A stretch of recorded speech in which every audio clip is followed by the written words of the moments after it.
بھائیو، صحیح الاسناد احادیث کی روشنی میں چاہے وہ اہل سنت کے ہاں ہوں خواہ اہل تشیع کے ہاں، اجماع امت ہے اس بات پر کہ آپ صلی اللہ علیہ وآلہ وسلم کا پیدائش کا ولادت کا مہینہ ربیع الاول ہے، اور آپ صلی اللہ علیہ وسلم کی رحلت کا مہینہ بھی ربیع الاول ہے۔ اسی طریقے سے آپ صلی اللہ علیہ وسلم کی پیدائش کا دن بھی سوموار ہے، اور آپ صلی اللہ علیہ وآلہ وسلم کی وفات کا دن بھی سوموار ہے۔ ولادت کا سال 571 عیسوی ہے،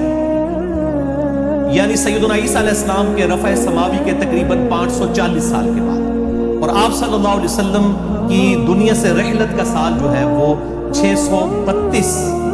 عیسوی ہے، 11 ہجری۔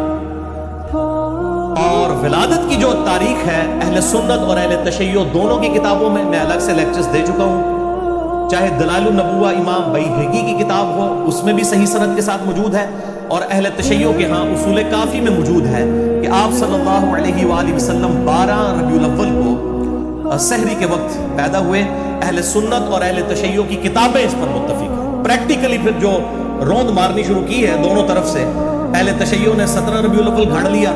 اور اہل سنت میں سے بعض لوگوں نے کہا 9 ربیع الاول ہے، کسی نے کہا جی 10 محرم ہے، کسی نے کہا جی رمضان مبارک ہے،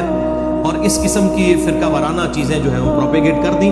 حالانکہ میں نے یہ ثابت کیا ہے، میرا ریسرچ پیپر اہل سنت پاک.com پر ریسرچ پیپر نمبر 12 رکھا ہوا ہے، بخاری اور مسلم سے میں نے ثابت کیا ہے کہ اگر کوئی شخص نبی صلی اللہ علیہ وآلہ وسلم کی وفات کا دن 12 ربیع الاول مان لے